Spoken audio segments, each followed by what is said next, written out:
میں تو جب بھی سورہ یوسف پڑھتا ہوں نا جی تو دل کی دھڑکن تیز ہو جاتی ہے، رکت طاری ہو جاتی ہے۔ یہ ایک ایسی صورت ہے جتنی بار آپ اسے سنیں تو آپ ایک وکھرے جہاں میں داخل ہو جاتے ہیں۔ کیا سوز و گداز ہے ایک شخص جو اللہ کا پیغمبر ہے، اسے اپنے بھائیوں سے تکلیف اٹھانی پڑ رہی ہے جو کہ خود ایک پیغمبر کی اولاد ہے، کافر بھی نہیں ہے، اور پھر اللہ تبارک و تعالیٰ انہیں کہاں سے اٹھا کر اس وقت کی جو سب سے بڑی آپ سمجھ لیں امپائر تھی، اس کی سب سے کریٹیکل پوسٹ کے اوپر پہنچا دیتے ہیں۔ اور بیسیکلی اس میں نبی الاسلام کو بھی تسلی تھی کہ آج تو آپ کو مشرکین عرب کی تکلیفیں اٹھا کر مکے سے مدینے ہجرت کرنی پڑ رہی ہے، لیکن ایک دن آئے گا کہ آپ فاتح کی حیثیت سے مکے میں واپس آئیں گے۔ جس طرح آپ کے قبیلے کے لوگوں نے، قریش نے، جو اعلان نبوت سے پہلے آپ سے اتنی محبت کرتے تھے کہ آپ کو صادق اور امین کہتے تھے، اس لیول پہ آپ سے دشمنی نبھائی کہ آپ کو اپنا علاقہ چھوڑنا پڑ گیا۔ ایک دن آئے گا انہی لوگوں میں آپ فاتح بن کر آئیں گے، اور اس وقت آپ بادشاہ ہوں گے، اللہ کے خلیفہ ہوں گے، اختیار آپ کے پاس ہوگا۔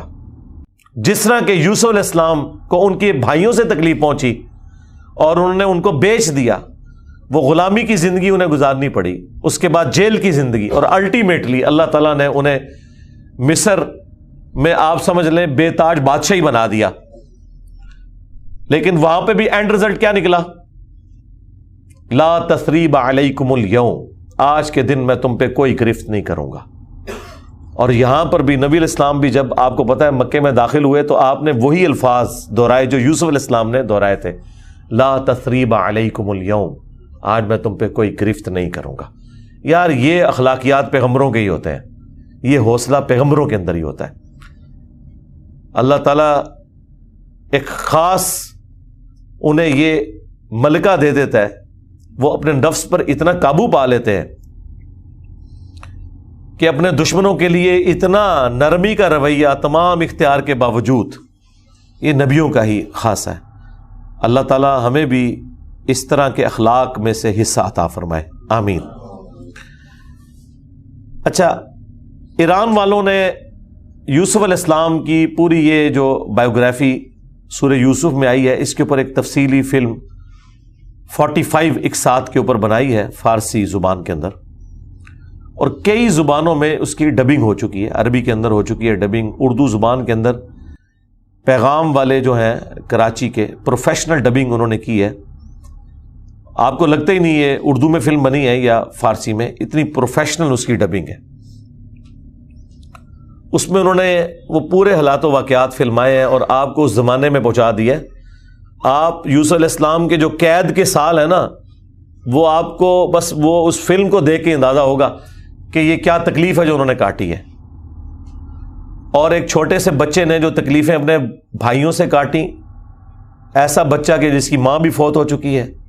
میں کہتا ہوں نہیں، وہ فلم تو آپ جتنی بار دیکھیں، وہ ڈرامہ سیریل، انسان کے آنسو نہیں رکتے جس پرفیکشن کے ساتھ انہوں نے اسے فلمایا، اور ریالٹی تو اس سے بھی زیادہ دردناک ہوگی۔ تو ظاہر ہے اب یہ ایک فلم بن چکی ہے، اور میں نہیں سمجھتا کہ وہ مسلمان جو روزانہ ہالی ووڈ یا بالی ووڈ کی فلمیں دیکھ کر سوتے ہیں، ان سے یہ ڈرامہ سیریل مس ہو جائے، انہیں ضرور دیکھنی چاہیے۔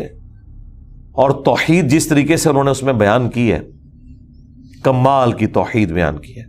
چند ایک جگہوں پہ آپ کو اختلاف ہو سکتا ہے، لیکن اوورآل جس طریقے سے انہوں نے اسے فلمایا، ایک صحیح ایمان جو ایک مسلمان کے دل میں جاگزی ہونا چاہیے، وہ انہوں نے واقعی اس کے اندر فلما دیا۔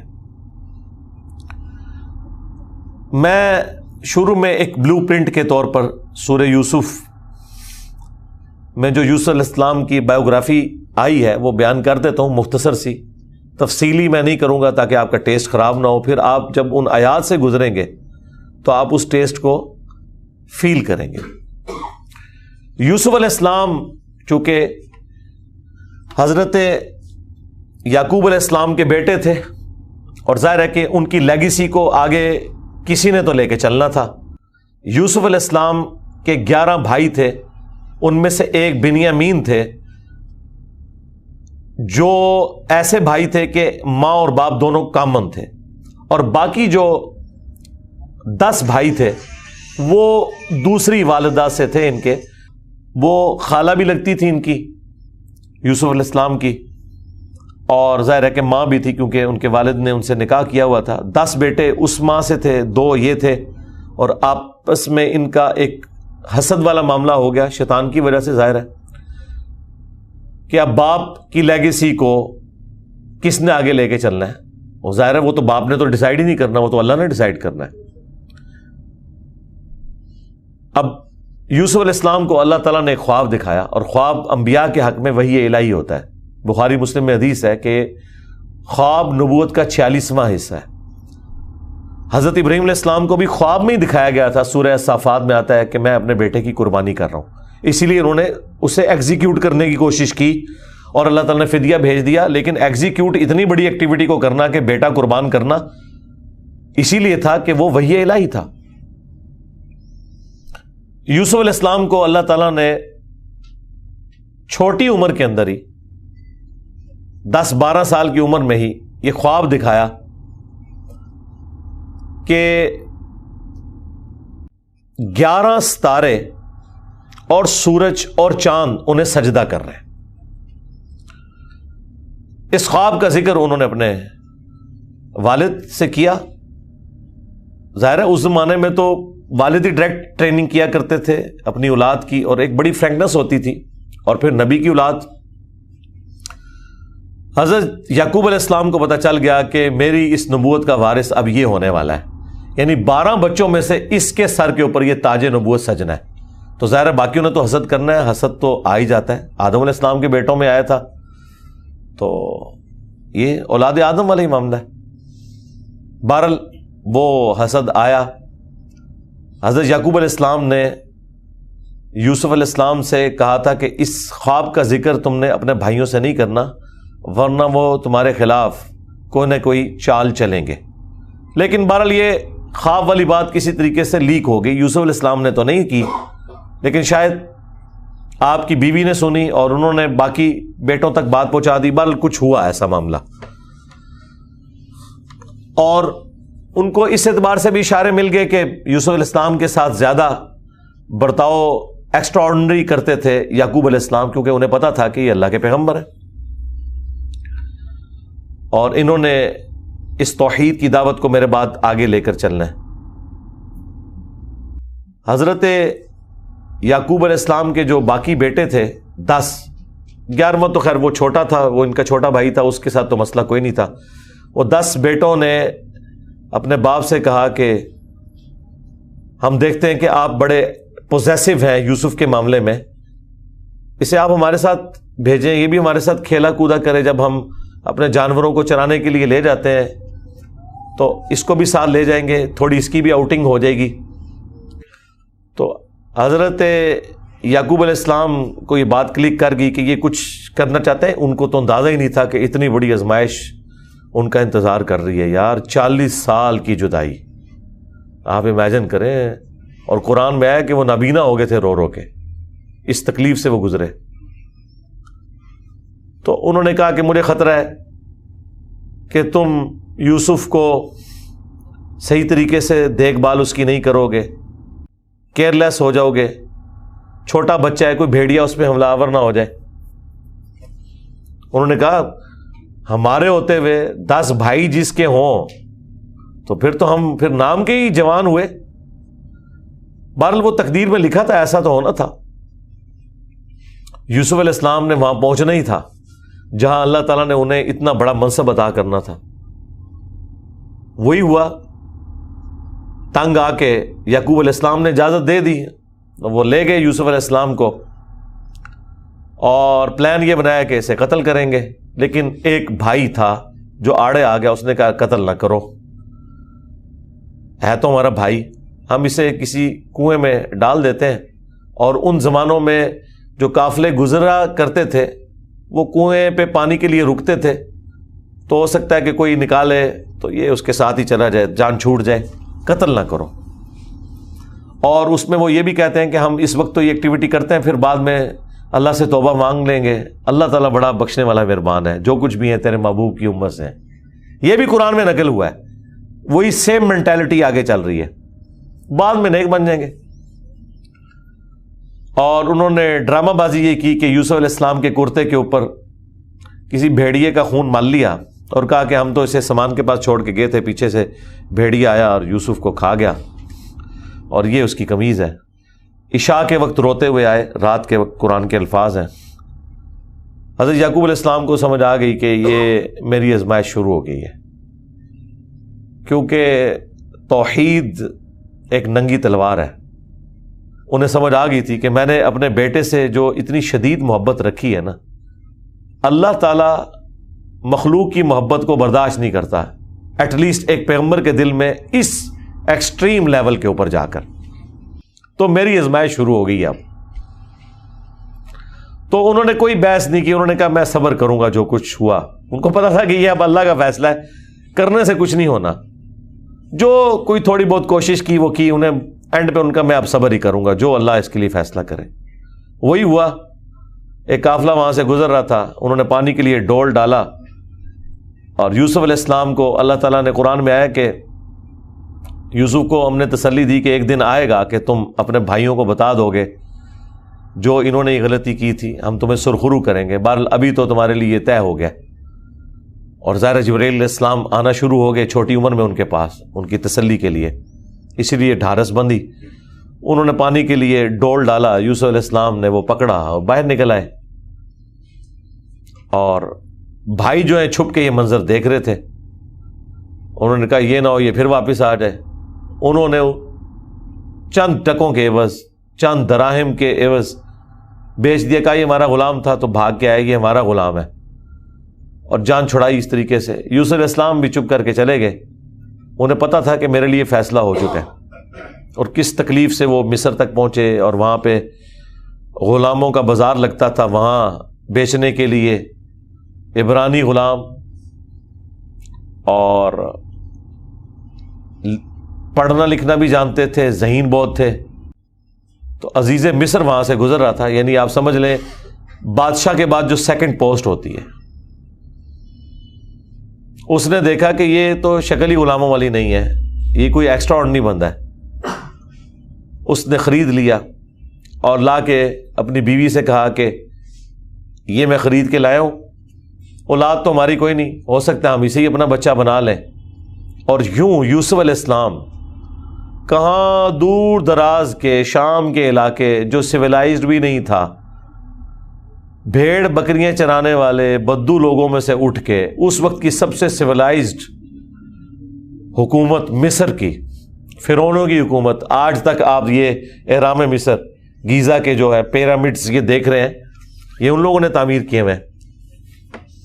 وہاں پہنچ کے، اور قرآن کے الفاظ ہیں کہ ہم نے یوں اس کے لیے معاملہ آسان کر دیا کہ وہ عزیز مصر کی تربیت میں رہے اور علم حاصل کرے۔ ظاہر ہے کہ وہ کتنی بڑی بڑی میٹنگز ہوتی ہوں گی، جس میں میٹنگ کا ارینجمنٹ کرنا، کھانے پینے کا ارینجمنٹ کرنا، اور ایک خادم کی حیثیت سے باتیں بھی سنتے ہوں گے۔ یوں اللہ تعالیٰ نے ان کی لرننگ کروائی، اور یوں وہ جوانی کی عمر کو پہنچ گئے۔ اب عزیز مصر کی جو بیوی تھی، ظاہر ہے کہ وہ ادھر کا جو ماحول تھا ایک بے حیائی کا، اس کا وہ شکار تھی۔ وہ صرف وہ نہیں تھی، باقی عورتیں بھی تھیں۔ اس کی قسمت مری ہوئی تھی اس اعتبار سے کہ آزمائش سب سے پہلے اس پہ پڑی۔ یوسف علیہ السلام کو اللہ تعالیٰ نے حسن دیا ہوا تھا، تو وہ ان پہ فریفتہ ہو گئی، اور اس نے کوشش کی کہ انہیں برائی پر آمادہ کرے۔ دروازے بند کر دیے، قرآن کے الفاظ ہیں، برائی کی طرف بلایا۔ پہلے بلایا تو کسی اور کام سے تھا، اور اللہ تعالیٰ نے قرآن میں کہا کہ اس عورت نے یوسف کا قصد کیا، یوسف بھی قصد کر لیتا اگر اپنے رب کی نشانی نہ دیکھ لیتا، برہان۔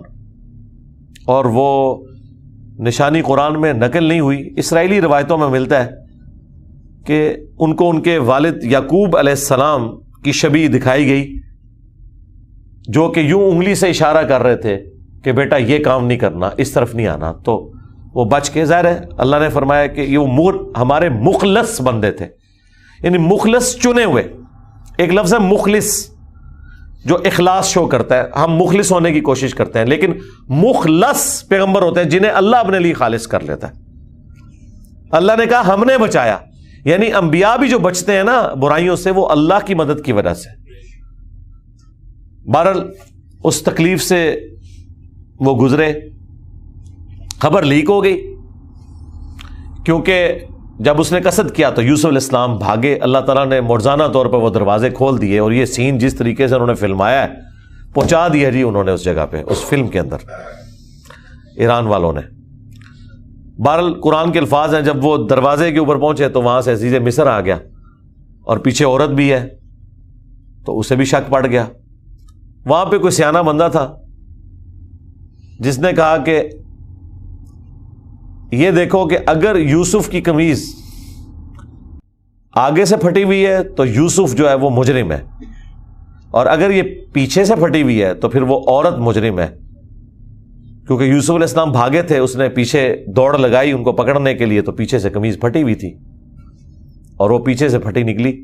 ایران والوں نے فلم میں یہ فلمایا کہ وہ ایک شیرخوار بچہ بول اٹھا، لیکن یہ دور کی بات ہے. اگر یہ واقعہ ہوا ہوتا تو سارے کے سارے یوسف علیہ السلام کو اسی وقت نہ مان لیتے کہ یہ تو کوئی عام انسان نہیں ہے.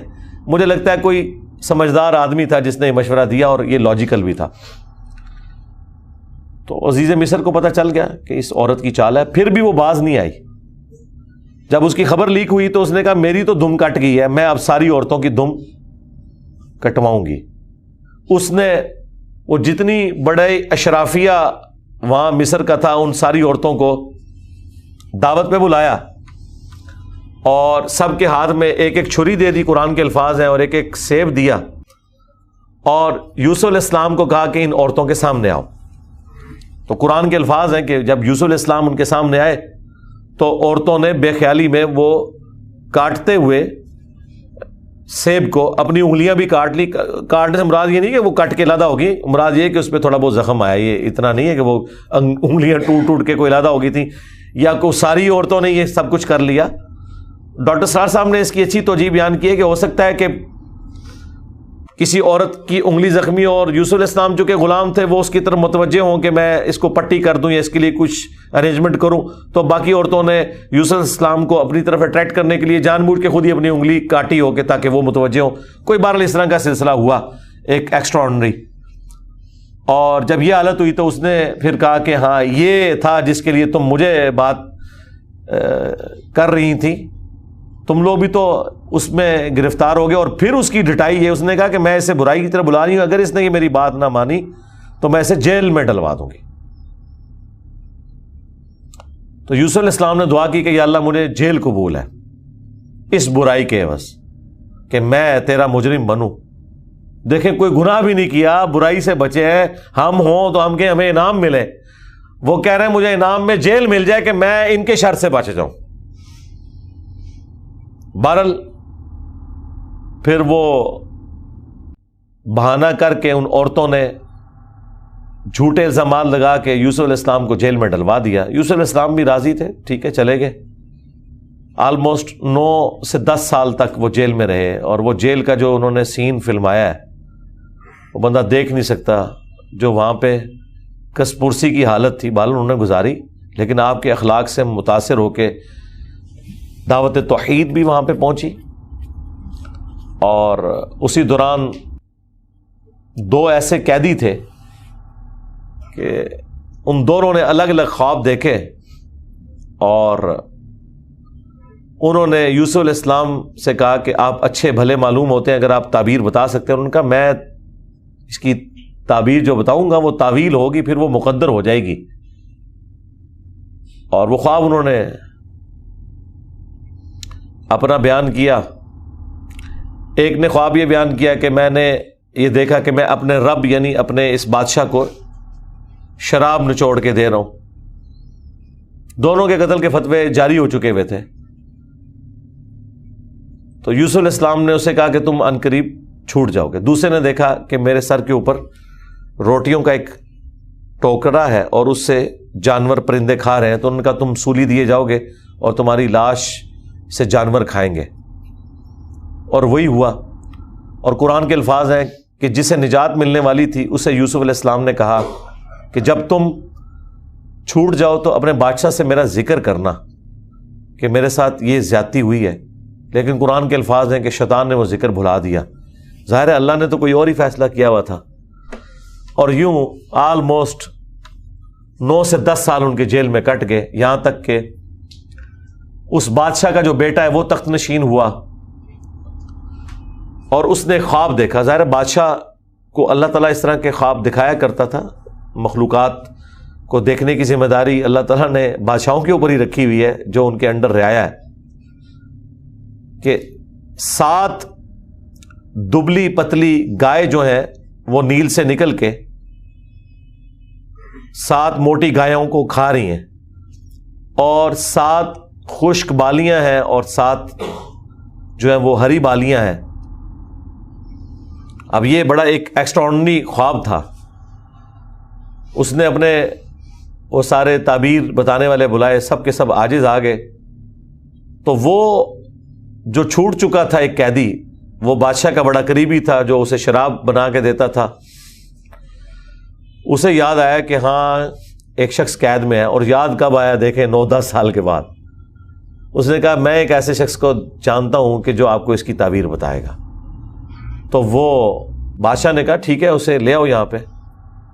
یوسف علیہ السلام نے تعبیر بتا دی جو باقی معبر نہیں بتا سکے۔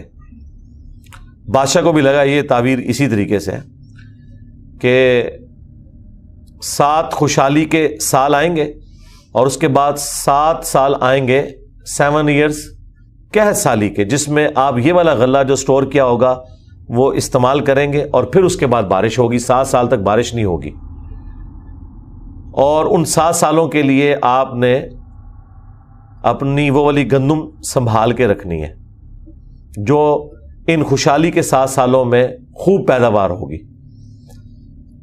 تو بادشاہ نے کہا انہیں بلا کے لاؤ۔ انہوں نے کہا نہیں، پہلے میرا وہ مسئلہ حل کریں جو میرے اوپر الزامات لگا کے ان عورتوں نے اندر کیا۔ پھر بہرحال وہ معاملہ بھی سیٹل ہوا، عورتوں نے مان لیا کہ یوسف علیہ السلام کی کوئی غلطی نہیں تھی۔ پھر یوسف علیہ السلام عزت کے ساتھ لائے گئے بادشاہ کے پاس، اور انہوں نے خود کہا کہ مجھے وزیر خوراک بنا دیں، میں امین بھی ہوں اور ان معاملات کو ہینڈل بھی کر سکتا ہوں۔ پھر انہوں نے جس طریقے سے ان معاملات کو ہینڈل کیا اور کہا کہ آپ نے گندم کے دانوں کو بالیوں سے باہر نہیں نکالنا، یہ سٹوریج کا طریقہ بھی یوسف علیہ السلام کو اللہ تعالیٰ نے سکھایا۔ یوں گندم خراب نہیں ہوتی، سال ہر سال آپ استعمال کر سکتے ہیں۔ آج بھی گندم اسی طریقے سے سٹور ہوتی ہے۔ اب وہ قحط سالی صرف مصر تک نہیں تھی، شام تک بھی پھیل چکی تھی، اور وہی بھائی بالآخر گندم کی تلاش میں مصر آئے۔ انہیں تو پتہ ہی نہیں تھا کہ ان کا بھائی یہاں کا بے تاج بادشاہ بن چکا ہے۔ یوسف علیہ السلام نے انہیں پہچان لیا۔ ان تو سوچا ہی نہیں تھا کہ یہ سب کچھ ہوا، کوئی اس وقت انٹرنیٹ کوئی اس طرح کی تو چیز ہے ہی نہیں تھی۔ تو یوسف علیہ السلام نے انہیں غلہ دیا اونٹ بھر کے، اور جاتے ہوئے خادمین کو کہا کہ ان کی جمع پونجی بھی آپ نے ان کے اسی سامان کے اندر رکھ دینی ہے تاکہ یہ متاثر ہوں اور اگلی دفعہ پھر آئیں۔ اور پھر ان سے انٹرویو کیا تو انہوں نے کہا ہمارے تو اس طرح بھائی ہیں، ایک بھائی ہے وہ ہمارے والد صاحب تو اس کو اپنے سے جدا نہیں ہونے دیتے، اس کے اندر وہ اپنے اس بیٹے کو تلاش کرتے ہیں جسے بھیڑیا کھا گیا تھا، اور وہ بیٹا سامنے تھا۔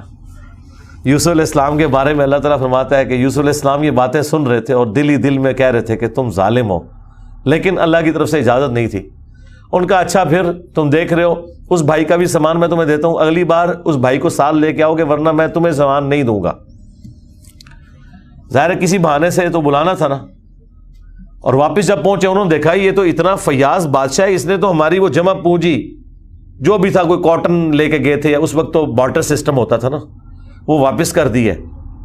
تو اپنے والد سے کہا کہ آپ اپنا وہ بیٹا بھی بھیجیں، وہ تو بڑا اچھا بادشاہ ہے۔ تو ان کا نا ایک دفعہ تم اسی کے بھائی کو لے گئے تھے، وہ واپس نہیں آیا، اس کو تو میں اب الگ نہیں کروں گا۔ ان کا ابا جی پھر بھوکے ہی مریں گے؟ آپ کون سے شیخ عبد القادر جیلانی ہے کہ آپ نگاہ مار کے یہ کچھ کر لیں گے؟ ہاں تو اور کیا، گندم کے لیے انبیاء ان کی اولادیں اور یہ تو ہمیں سکھاتے ہیں کہ جی بڑے سے بڑا غوث قطب ابدال کسی صحابی کے پاؤں کی خاک بلکہ گھوڑے کے قدموں کی خاک نہیں ہے. تو قرآن میں تو کچھ اور ہی مل رہا ہے. اب بڑی فاقے آ جائیں گے کیا کریں. ان کا ٹھیک ہے بس دوسرا بھی اب دیتا ہوں. اور پھر اس میں انہوں نے ایک جملہ بولا کہ قریب ہے کہ اللہ تعالیٰ مجھے میرا یوسف بھی واپس کر دے. انہیں پتا چل گیا کہ ابھی بھی میری آزمائش باقی ہے. میں نے یوسف کو بنیامین میں تلاش کرنا شروع کر دیا تھا. ابھی بھی وہ والی کامل توحید جو اللہ کو ریکوائرڈ ہے نا, جو پیغمبر سے ریکوائرڈ ہے, ایکسٹرا آرڈنری, والذین آمنوا اشد حبا للہ, اس کا بھی اعلیٰ ترین درجہ. تو انہوں نے کہا بہرحال مجھ سے پکا عہد کرو کہ اس بھائی کو واپس لے کے آؤ گے یہاں تک کہ سارے قتل ہو جاؤ, پھر تو معافی ہے, ادروائز تم لوگ زندہ واپس آئے اور اس کو نہ لائے میں تمہیں معاف نہیں کروں گا. ان کا جی ابا جی عہد کرتے ہیں جی, بے فکر ہو جائیں آپ, ایسے ہی ہوگا. لے گئے. اب وہاں تو یوسف علیہ السلام نے پلان کیا تھا. جاتے ہی انہوں نے بنیامین کو تو اپنے پاس بلا کے کہا کہ میں تیرا وہ گم شدہ بھائی یوسف ہوں, بلکہ ان کی نظر میں تو وہ سمجھ لیں فوت ہی ہو چکے تھے. اور کہا کہ اپنے بھائیوں کو نہیں بتانا تم نے, میں ایک طریقے سے تمہیں یہاں روکوں گا کیونکہ بادشاہ کے قانون میں تمہیں روک نہیں سکتا. تو اس کے لیے قرآن میں الفاظ ہیں کذالک کدنا لیوسف, ہم نے یوسف کو یہ تدبیر سکھائی تھی, ایک ہیلا سکھایا کہ وہ بادشاہ کا ایک قیمتی پیالہ تھا جو بنیامین کے سامان میں انہوں نے واپسی پہ رکھوا دیا, اور جب وہ واپس جانے لگے تو پیچھے سے آواز لگائی گئی قافلے والوں تم چور ہو. اور یوسف علیہ السلام کو پتا تھا کہ بنی اسرائیل میں چوری کی سزا یہ ہے کہ وہ شخص پھر غلام بن جاتا ہے جس کی اس نے چوری کی ہوتی ہے. ان کا بتاؤ اگر کوئی چور نکلا, ان کا جی جس کے سامان میں نکلا وہ آپ رکھیں اس بندے کو. تو انہوں نے مختلف جگہ سے شروع کیا, بنیامین سے سٹارٹ نہیں کیا ورنہ تو پلان ڈسکلوز ہو جاتا. الٹیمیٹلی بنیامین کے سامان میں سے نکلا. تو انہوں نے کہا ہاں اس کا بھائی بھی اسی طرح چور تھا, اندازہ کریں ہر جگہ وہ ٹھونگ مارتے سن نال نال. تو اچھا یہ پھر ایران والوں نے اس فلم میں کھولا ہے کہ وہ کس چوری کی طرف اشارہ کر رہے تھے. وہ یوسف علیہ السلام سے ان کی پھوپھی بڑی محبت کرتی تھی, وہ لے گئی تھیں اور وہ ان کو اپنے پاس رکھنا چاہتی تھیں. تو انہوں نے کہا کہ میرا فلاں قیمتی کپڑا جو ہے وہ چوری ہو گیا ہے, حالانکہ وہ چوری نہیں ہوا تھا, اور وہ یوسف علیہ السلام کے سامان سے انہوں نے ریٹریو کیا, اور اس کے بدلے میں یعقوب علیہ السلام کو کچھ عرصہ اپنے اس بیٹے کو اپنی بہن کے پاس چھوڑنا پڑا. تو یہ ان کو کلک کر گیا آئیڈیا, یہی والا آئیڈیا انہوں نے اپنے بھائیوں کے اوپر بھی اپلائی کیا, اور ان کے بھائیوں کا بھی اشارہ اسی طرف تھا کہ اس نے تو بچپن میں اس کا بڑا بھائی بھی چور تھا, حالانکہ اس نے چوری نہیں کی ہوئی تھی, نہ ادھر چوری والا معاملہ تھا. بہرحال ان میں سے ایک بھائی نے کہا بھائی میں تو اب واپس نہیں جاؤں گا, میں تو ابے سے عہد کر کے آیا ہوں کہ بھائی میں تو اپنے بھائی کی یاد میں ادھر ہی رہوں گا جب تک کہ کوئی معاملہ نہ ہو. تم لوگ جاؤ نا ذرا اور جا کے ابا جی کو ساری صورتحال بتاؤ, اور بتاؤ کہ تمہارا یہ بیٹا چور نکلا ہے اور ہم لاکھ قسمیں کھائیں آپ نے ماننا نہیں ہے. تو وہ چلے گئے واپس. پھر حضرت یعقوب علیہ السلام نے ایک خط روانہ کیا, ریکویسٹ بھیجی عزیز مصر کو. انہیں تو نہیں پتا تھا کہ ان کا بیٹا ہی ہے, اور وہ بڑے دردناک انداز میں انہوں نے اس فلم میں فلمایا ہے. الٹیمیٹلی جب وہ اگلی دفعہ واپس آئے, انہوں نے کہا ہمارے ابا جی تو پہلے ہی نابینا ہو چکے ہیں, اب یہ 2 جدائیاں کیسے برداشت کریں گے, آپ رحم کریں, ہم پہ ترس کھائیں. پھر یوسف علیہ السلام نے کہا کہ تمہیں یہ ساری باتیں اس وقت نہیں یاد آئی, تمہیں یاد نہیں تم نے اپنے بھائی کے ساتھ کیا کیا تھا. تو وہ جب سٹوری انہوں نے بیان کرنی شروع کی تو انہیں پتا چل گیا کہ یہ وہی یوسف ہے. اس نے پوچھا آپ یوسف ہیں؟ ان کا ہاں, دیکھو اللہ نے مجھے کیا کچھ عطا کیا ہے. اور انہوں نے کہا کہ ہمیں معاف کر دیں. انہوں نے کہا لا تثریب علیکم اليوم, آج کوئی گرفت نہیں ہے, شیطان نے یہ ہمارے درمیان جدائی ڈالی تھی. کیونکہ اتنے بڑے منصب تک پہنچنے کے لیے تکلیف بھی تو کاٹنی پڑتی ہے نا. حسین بننا کوئی سوکھا تو نہیں ہے, جنتی نوجوانوں کا سردار بننا ہے تو پھر قربانی تو دینی پڑے گی, اور انبیاء کو یہ پتا ہوتا ہے کہ قربانی سے گزر کے ہی آپ مقام حاصل کرتے ہیں. انہوں نے کہا کہ یہ میری قمیض لے جاؤ, اللہ تعالیٰ نے وحی کے ذریعے مجھے بتائی ہے یہ بات, جا کے میرے والد کی آنکھوں پہ ملو, اللہ تعالیٰ ان کی بینائی کو واپس کرے گا. اور یوں وہاں سے ایک قاصد نکلا, وہ کرتا لے کے یوسف علیہ السلام کا. قرآن کے الفاظ ہیں, حضرت یعقوب علیہ السلام کہتے ہیں کہ اگر تم مجھے مفند نہ سمجھو, وہی المحند اور المفند, قرآن میں الفاظ ہیں یہ, یعنی یہ نہ سمجھو کہ میرا دماغ سٹھیا گیا ہے، تو مجھے تو یوسف کی خوشبو آ رہی ہے. اچھا یوسف کی خوشبو اس وقت نہیں آئی جب وہ بک کے جا رہے تھے، کیونکہ اللہ تعالیٰ نے پردہ ڈالا تھا. ادھر اللہ نے یوسف کی خوشبو، بہرحال وہی بشارت لے کے آیا، آنکھوں کو لگائی، بینائی واپس آ گئی، اور ساتھ خط آیا کہ اب آپ واپس آئیں، یہاں پہ میرے پاس آ جائیں اور بنی اسرائیل کو شفٹ کریں. وہ سارے ود فیملی وہاں شفٹ ہوئے. وہاں یوسف علیہ السلام آل نال تھے، انہوں نے ایک قطعہ زمین ان کو دیا، اور یوں بنی اسرائیل وہاں پہ آباد ہو گئے. اور پھر حکومتی لیول پہ رہے، یہاں تک کہ وہاں پہ ایک نیشنل موومنٹ غالب آئی اور ان کو غلام بنا لیا گیا، جو کسی زمانے میں بادشاہت انجوائے کر رہے تھے. اور پھر ان غلاموں میں اللہ تعالیٰ نے حضرت موسیٰ علیہ السلام کو مبعوث کیا اور فرعونیوں سے نجات دلوائی، ایک منجی اور ہادی بنا کے. اور پھر وہ جاتے ہوئے المستدل الحاکم میں آتا ہے، یوسف علیہ السلام نے وصیت کی تھی کہ جب کبھی بنی اسرائیل یہاں سے شفٹ ہو تو میری لاش بھی لے جانی ہے. پھر وہ لاش بھی لے گئے، اس پہ میری تفصیلی ویڈیو ریکارڈ ہے، آپ یوٹیوب پہ دیکھ سکتے ہیں. یہ پورے کا پورا ایک معاملہ تھا. اور پھر وہ آخر میں وہی ہوا کہ سجدہ تعظیمی کیا یوسف علیہ السلام کو ان کے بھائیوں نے اور ماں باپ نے.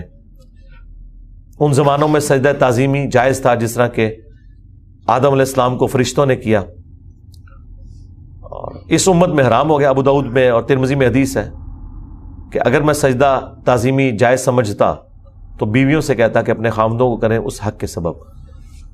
ابو داؤد میں تو الفاظ ہیں، ایک صحابی نے حضور کو سجدہ کیا، آپ نے فرمایا سر اٹھا کیا کر رہا ہے، جب میں فوت ہو جاؤں گا تم میری قبر سے گزرو گے تو کیا مجھے سجدہ کرو گے؟ انہوں نے کہا نہیں یا رسول اللہ. فرمایا مجھے کیوں سجدہ کر رہے ہو؟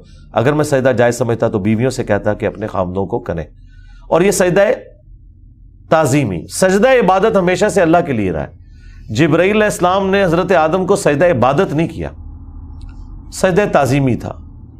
ان زمانوں میں ٹو باؤ ڈاؤن بھی ہوتا تھا، جھکا بھی جاتا تھا. ہمارے نبی علیہ السلام پر اللہ تعالیٰ نے جو ختم نبوت فرمائی تو توحید بھی ایسی کامل کی ہے کہ اب یہ سب کے سب معاملات ختم. ختم نبوت کی برکت سے کشف، الہام، یہ سب کچھ ختم غیر نبی کے اوپر، سوائے بخاری مسلم میں ہے مبشرات، وہ بھی خواب. وہ اللہ کی طرف سے بھی ہو سکتے ہیں، شیطان کی طرف سے بھی ہو سکتے ہیں، نفس کی طرف سے. وہ تو وقت پورا ہوگا تو پتہ چلے گا یہ سچا ہے یا جھوٹا ہے. باقی نبی علیہ السلام نے کہا اب یہ نبوت کی خبریں ختم ہو چکی. اگلے زمانوں میں یہ ہوتا تھا، اللہ تعالیٰ غیبی خبریں دیا کرتا تھا غیر انبیاء کو بھی. اور اگلے زمانوں میں یہ بھی تھا کہ سجدہ تعظیمی ہوتا تھا. اللہ تعالیٰ نے توحید بھی اس امت میں کامل کی کہ سجدہ تعظیمی بھی حرام کر دیا، اور اب کسی کے لیے سجدہ نہیں ہے. بل وہ سجدہ کیا تو حضرت یوسف علیہ السلام نے کہا ابا جان یہ دیکھ لیں، یہ تعبیر ہے میرے اس خواب کی جو میں نے وہ بچپن میں دیکھا تھا. سرکار وہ خواب بڑا دیکھا ہے، وہ تعبیر ہوندے اس کا مزہ لوٹنے کے لیے 40 سال کی مشقت، جدائی، وہ بڑی تکلیف دہ چیز ہے. وہ جو آخری سین انہوں نے فلمائے ہیں نا، یعقوب علیہ السلام اور یوسف علیہ السلام کی جو ملاقات والا سین ہے، وہ بندہ دیکھ نہیں سکتا. اس زمانے میں انہوں نے پہنچا دیا جی. جو ایران والوں نے وہ ڈرامہ سیریل بنائی ہے 45 اقساط کے اندر. بہرحال الٹیمیٹلی اللہ تعالیٰ نے اس سے نبی علیہ السلام کو بھی بتایا کہ اگر آپ اس تکلیف سے گزر رہے ہیں نا تو یوسف علیہ السلام نے بھی تکلیف کاٹی. ہمارے نبی کی تکلیف پھر اس لیول پہ نہیں گئی. اللہ تعالیٰ نے 8 سال کے اندر ہی فتح مکہ کروا دیا. لیکن بہرحال انبیاء کو کیسی کیسی تکلیف اٹھانی پڑتی ہیں. یہ واقعات سننے میں بڑے انٹرسٹنگ تو فیل ہو رہے ہیں، لیکن جب آپ وہ فلم دیکھیں گے نا تو آپ کو اندازہ ہوگا کہ جس پہ یہ گزر رہی تھی اس کے لیے کتنی تکلیف دہ چیز تھی. ایک ایک لمحے پہ تکلیف جوڑی ہوئی تھی، اس کو ہم امیجن بھی نہیں کر سکتے. آج بات کرنا آسان ہے. اللہ تعالیٰ نے انبیاء کرام علیہ السلام کو تکلیف سے گزار کر مرتبہ دینا ہوتا ہے. ہمارے نبی علیہ السلام کو بھی اللہ تعالیٰ نے اتنا جو اعلیٰ مقام عطا فرمایا تو اس کے اگینسٹ پھر انہیں تکلیف بھی برداشت کرنی پڑی. دلوں کے گلشن مہک رہے ہیں، یہ کیف کیوں باز آ رہے ہیں. کچھ ایسا محسوس ہو رہا ہے، کچھ ایسا محسوس